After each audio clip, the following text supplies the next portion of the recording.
అందరికీ నమస్కారం. నేను మీ ఆడ ఈ రోజు మనతోటి రిటైర్డ్ హెడ్ మాస్టర్ అదేవిధంగా కవి మనతో ఉన్నారు. అనుకోని సందర్భంగా మనకి MGBS లో కలిసారు. ఒకసారి ఆయన అడిగి తెలుసుకున్న చాలా విషయాలు. సార్ నమస్కారం. సార్ నమస్కారం. సార్ ఏంటి మీ పేరేంటి, మీరేంటి, ఎక్కడ? ఎలకొండ దేవదానం సన్నాపు ఎలకొండ బాలయ్య గారు. ఓకే.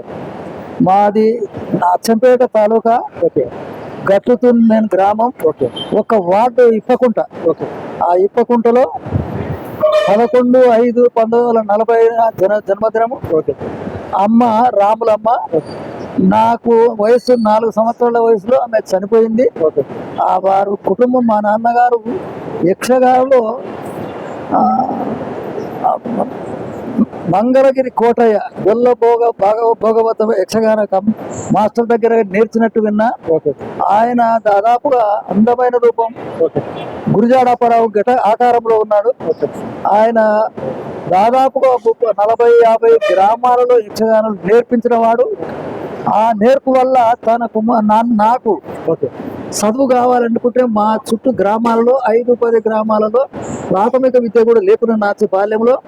అతి తరుణంలో మా ఊరు నుండి నాగర్ కర్నూలు మిషన్ కాంపౌండ్ స్కూల్లో జయప్రసాద్, ఆగస్టిన్, నేను నాతో పాటు ముగ్గురము అక్కడ నాగర్ కర్నూలు వెళ్ళి చదవడానికి పోతే నేను గర్వంగా చాలా జొన్నతో రొట్టెలు తిన్నవాడిని, మరి మామూలుగా పెరుగుతో భోజనం చేసిన వాడిని.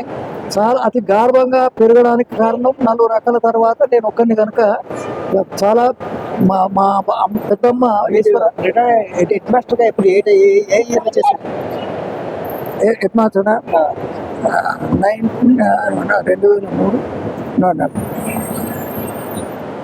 2003 రిటైర్డ్ అయిపోయింది. ఓకే.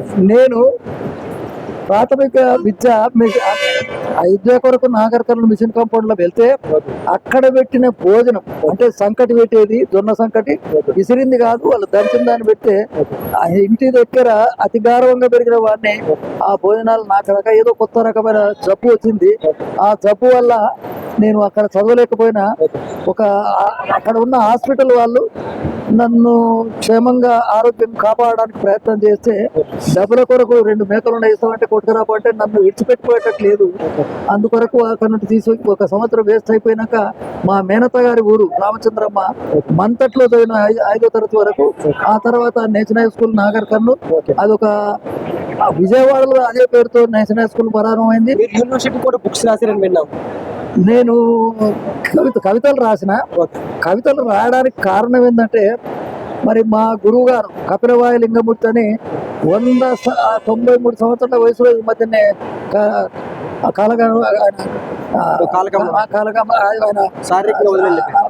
మరి శారీరంగా దూరమయ్యారు. వారి కుమారుడు కూడా మంచి కవులు ఇద్దరు, ఒక అశోక్ బాబు, సురేష్ బాబు, వాళ్ళిద్దరు కూడా బాగా సహాయం చేసిన వాళ్ళే. చాలా నిరాడంబరంగా ఉండి దాదాపు 100 పుస్తకాలకు అచ్చువేయబడ్డాయి. ఇంకో 100 పుస్తకాలు మేల్కొన్నాయి. నేను అనుకోకుండా ఉపాధ్యాయ వృత్తిలో విద్యార్థిగా ఉన్నప్పుడే ఫైనల్ ఇయర్ లో మాకు 1969లో తెలంగాణ చేసినప్పుడు మా ఇంటికి పోయి నేను పని చేసేటంత పరిస్థితి లేదు.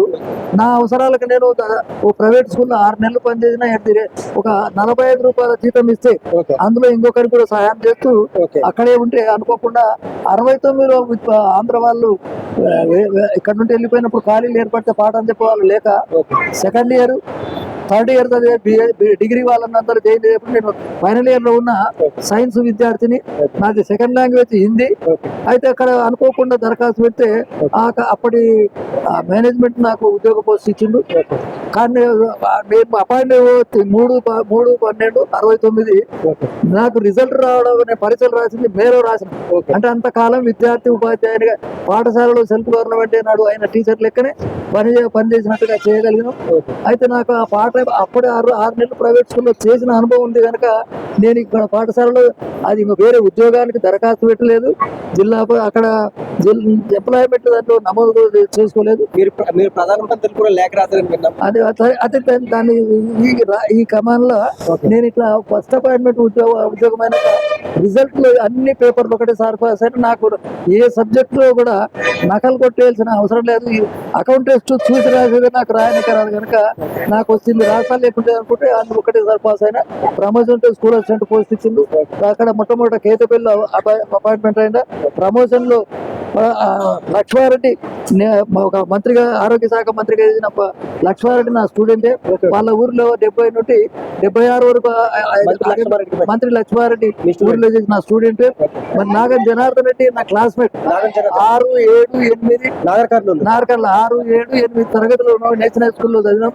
మా ప్రిన్సిపాల్ గారు అప్పుడు ఆయన టీడీపీలో బాగుంటుండే కదా. అప్పుడే అయితే ఆయనకు ఒక పాట కూడా నేను రాసిచ్చిన.